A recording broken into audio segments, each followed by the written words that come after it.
Welcome back, Cardboard Warriors. How's everybody out there doing today? I know. Why did I buy this steaming pile of doggy doo here? Let me start off by first saying, if I had felt that this product was the, key to the floodgates for wizards hosing us out of our money, like everybody believes it is, I would not have purchased it. If I thought my voting with my wallet for one single product was going to save the future of MTG, I would not have purchased this product. I can guarantee it. If I felt that way. But I don't. I don't feel that this is the one product. You've heard of give them an inch and they'll take a mile. This is the mile. This is not the inches. The inches have been adding up for years now. This is the mile. This is the result. This is what WotC felt they could get away with because they've been hosing us a little bit more and a little bit more and a little bit more for years. This wasn't the product that was going to doom us financially in the game. This is the result of years of that. If you guys had, if the community had voted with their wallets prior to this, we wouldn't have gotten this product. I mean, or at least we would have gotten this, but it wouldn't have been $1,000 for a terrible pack of 4 packs, a terrible box of 4 packs. We'd probably still get this product, but because this was inevitable, it was going to happen eventually. They were going to do another collector's edition. I mean, those old collector's editions are $20,000 now. They're going to do them again. This would have happened eventually. This is not a big shock to me.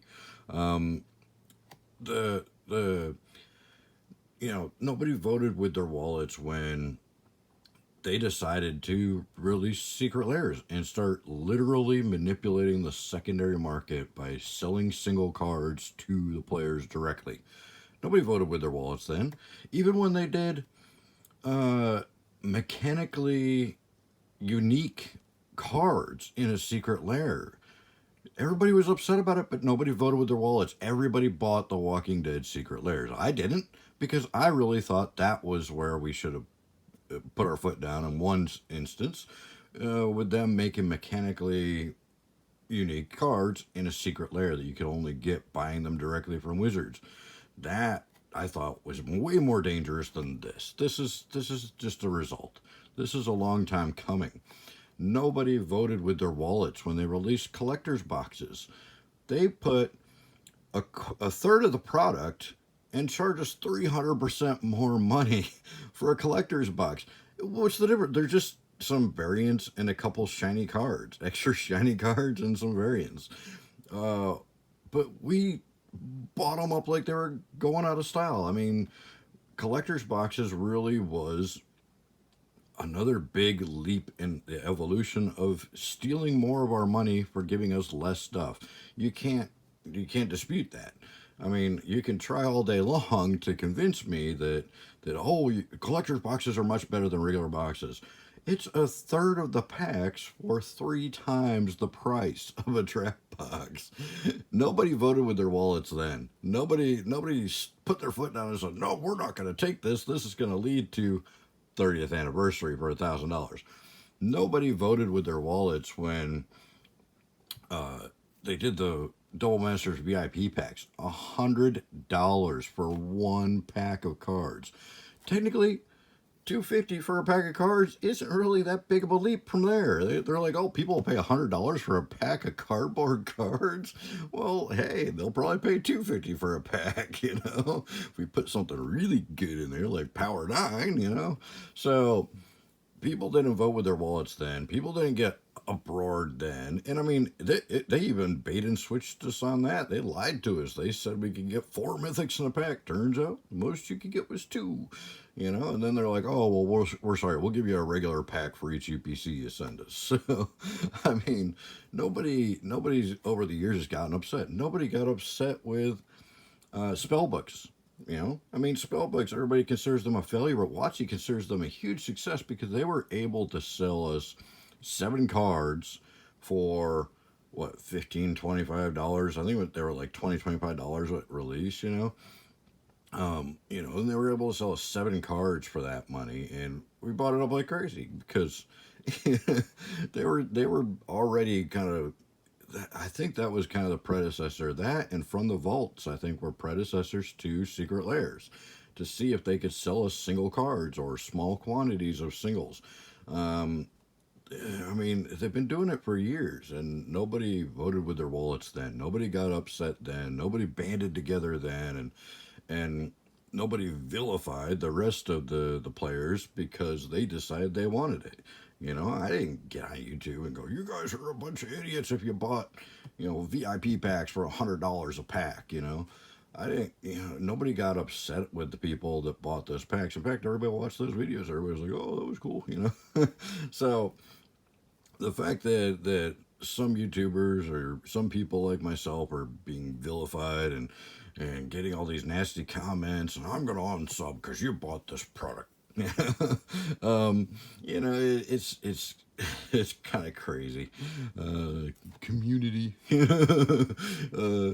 I mean, I'm not upset about it. I've got a thick skin. I knew this was gonna get me some backlash, obviously. I mean, I'm not an idiot. Come on. Why did I still do it? Big brass cojones. Now, seriously. Okay, that may have a little to do with it. I don't care. I really don't care if people are upset with me. I'm not going to lose sleep at night because somebody got upset because I bought a product from MTG when I'm an MTG opening channel. I'm gonna buy most of the products, probably good or bad. I've skipped a lot of the Secret Lairs because I don't believe in them. I really think that's the more dangerous thing, with them being able to sell us cards directly right to us. We have to buy it directly from them, and they are manipulating the secondary market. If they weren't manipulating the secondary market, all Secret Lairs would be the same price. But Secret Lair Ultimate Edition, that was really where they stepped way over the line, in my opinion. Secret Lairs in general are stepping over the line, in my opinion, and I really feel that if there was some kind of governing body, that really kind of should be illegal to manipulate your own secondary market on your own game. Um, I really think there's some kind of insider trading laws that could probably apply to that if somebody really wanted to hold them accountable for it. I don't think Secret Lairs are good at all.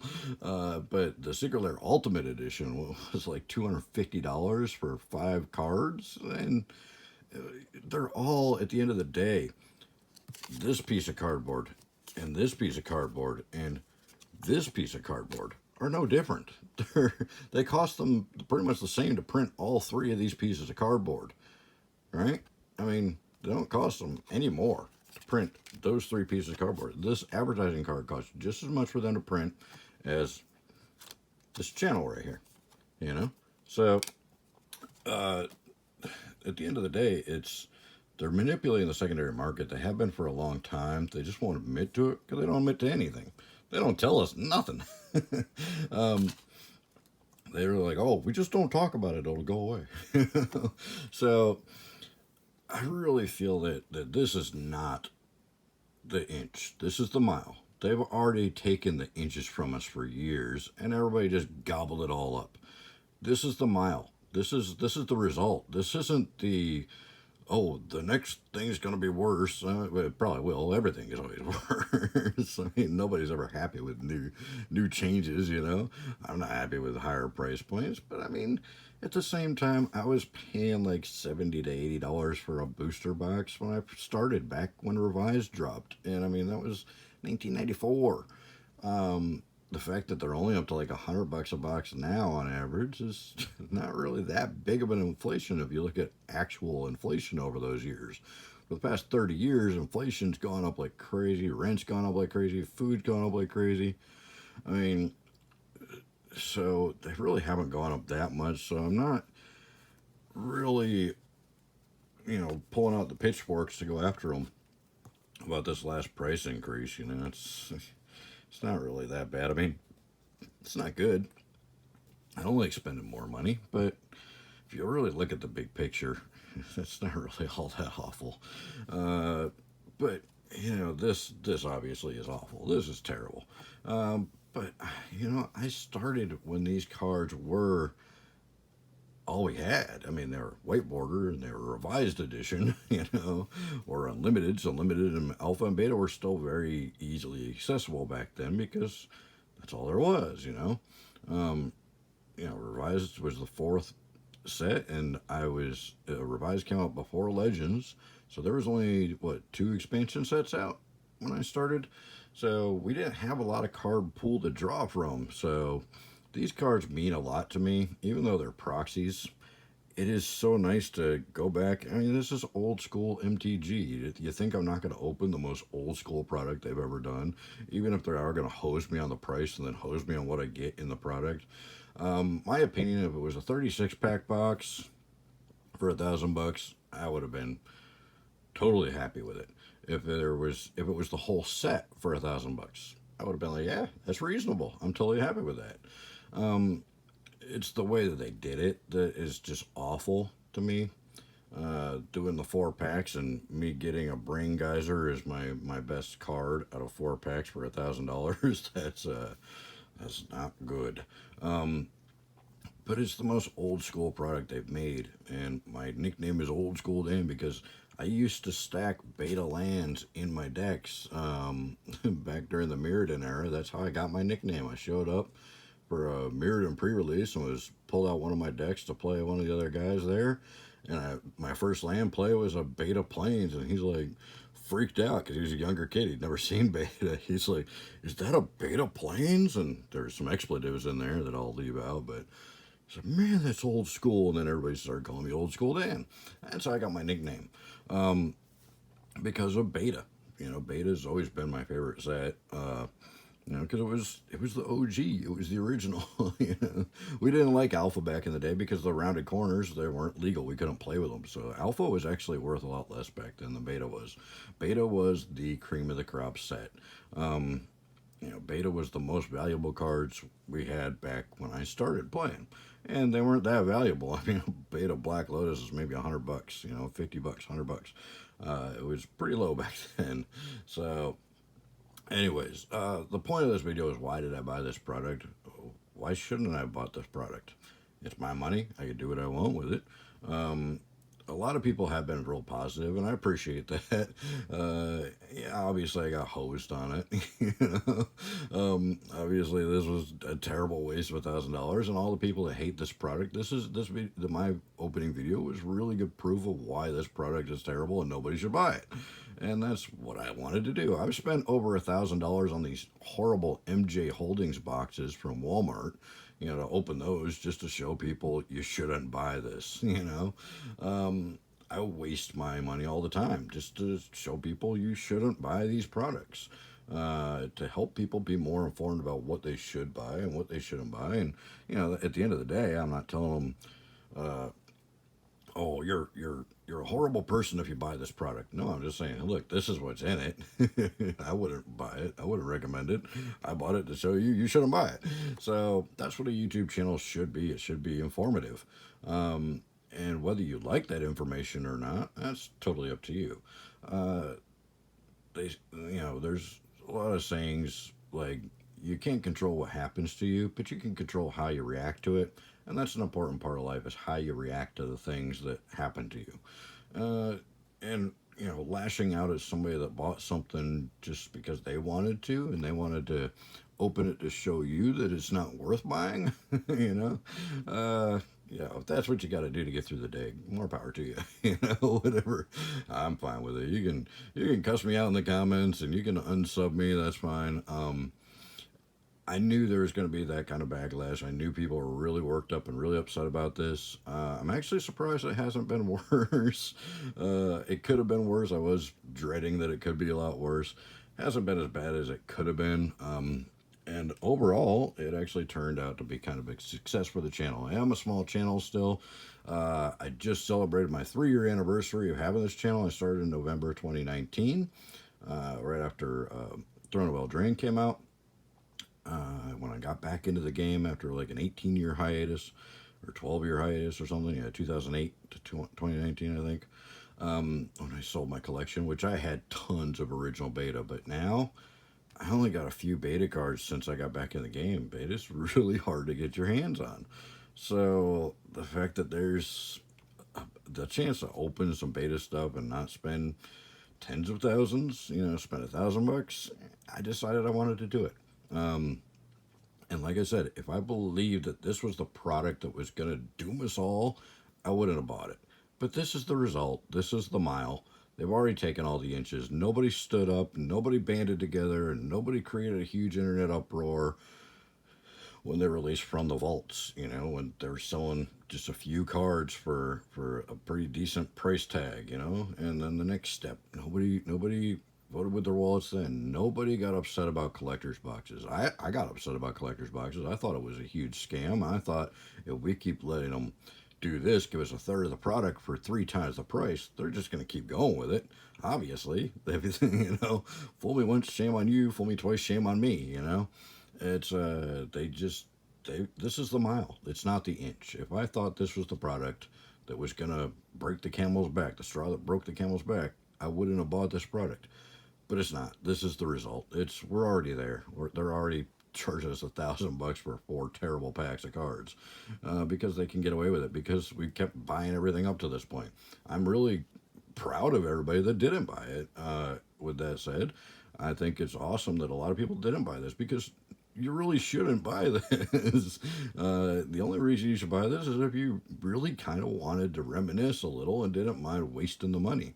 And that's me. That's what I didn't mind wasting the money. I wanted to reminisce. I wanted to make a video of it to show how bad it is.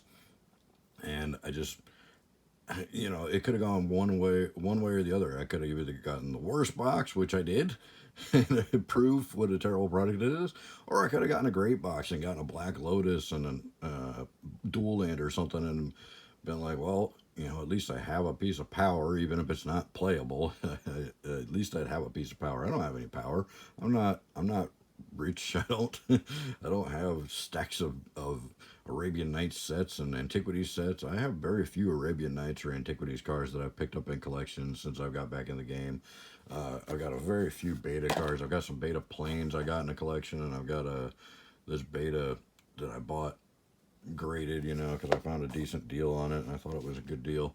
So I don't have a lot of that stuff yet. I'm hoping to get that stuff back, and I used to have tons of it when I sold my original collection, but I don't have much of it now. So I was hoping to kind of get a little bit of these cards back in my life, even if they aren't real. They're proxies. I mean, obviously you can't go play in a tournament with that. But I do love seeing these cards again just because that's where I started. But anyway, enough about that. The video, as of this morning, is already up to 3,000 views, which puts it as one of my top 10 videos of all time. So you may be voting with your wallets by not buying it, but all the views, you enticed YouTubers to buy the product and open it on YouTube because all these videos have gotten like 8 to 40,000 views. 8,000 to 40,000 views. Why would I not try to open one of these and see if I got a big video out of it? A smaller channel kind of needs that. So as of this morning, there's over 3,000 views, and even though a lot of people have said they were going to unsub me, and probably did, I've actually gone up 100 subs since I released this video, which I haven't gone. I've gone up maybe 2 or 3 subs a week for the past 6 months. So I went up 100 subs in the last day. So there are people that are seeing the video and subbing the channel. Apparently more than or yeah, I can talk, unsubbing the channel. So even though a lot of people are upset with me about it, and you have the right to be upset with whatever you want to be upset with. You can be upset with me. That's fine. I can handle it. I'm tough. I play death metal for my whole life. 30 years plus I've been playing death metal. So I'm not your typical, gamer nerd that sits around and drinks Code Red Mountain Dew and eats Twinkies until he's 400 pounds. No offense to those that like to do that. If that's what you want to do with your life, hey, go for it. But I've got tough skin. I can handle it. I grew up pretty tough, so that's fine. You can hate on me if you want to, but just keep in mind that this isn't the straw that breaks the camel's back. This is not going to open the floodgates. The floodgates have been open for years. Everybody's been buying collector's boxes like they were going in a style. 3 times the price for 1/3 of the product, only because it's a little bit fancier looking. So that's where you really should have drawn the line and banded together if you really wanted to stop Wizards' direction. That was really, or the secret layers. You know, why is everybody buying out every secret layer? Secret layer is, you know, them manipulating the secondary market and selling singles direct to the public. What'd you think was going to happen? This is going to happen. So, anyways, that's why I bought Magic 30th. Let me know what you guys think. You know, but I just want to kind of explain why I bought it and why I don't think this is the be all and all product that's going to doom our fate with Magic. If anything, the fact that so many people didn't buy it is actually going to help. So I'm glad that a lot of people didn't buy it, because I said before it came out, you shouldn't buy it. You know, I've been saying ever since I heard about it, you shouldn't buy it just because of the odds. If it was the full set, I would have told everybody, hey, buy it. It's going to be worth more in the future. For $1,000 for a full beta set, minus the couple cards that aren't appropriate, I would have said, yeah, go for it. That's a good deal. $1,000 for a booster box of 36 packs of this, I would have been like, hey, that's great. You can't buy a beta box for anywhere near $1,000, you know. So I mean, yeah, it'll be fun to open. So, but the way they did it was wrong. I mean, there's 4 packs of garbage for $1,000. That's terrible. So, it's not the product itself; it's the way they did the product, and that's my opinion. And that's why I bought one to open. You know, and that's my explanation. I wanted it. I wanted to see the cards again. I wanted to like open beta packs again, because I really miss beta. I think it was just such an amazing set. This card game started from that. It started from nothing. It started from these cards and became this huge thing that we see today. You know, Richard Garfield was a genius. He came up with this card game, and it's stood the test of time. I mean, he doesn't even own it anymore, which I think is crazy. He should have kept the company for sure. But I mean, look what it's become, and it started here. So, what better way to celebrate the 30th anniversary than to really re-release the set that started it all? So I can't blame them for that. I can only blame them for how they did it, and you know, it's really shady how they did it. I don't agree with how they did it, of course, but I'm not gonna not buy at least one, because it's old school. This is old school MTG. I open stuff whether it's good or bad. So, anyways, thank you guys so much for your time. I know this is a long video, but hopefully that kind of clears up why I felt it was okay to go against the grain, or go against the movement there, and purchase one of these. So, anyways, thank you guys. Hopefully we'll see you in the next video if you're still with me. Or if you're new, welcome aboard. Thanks. Bye.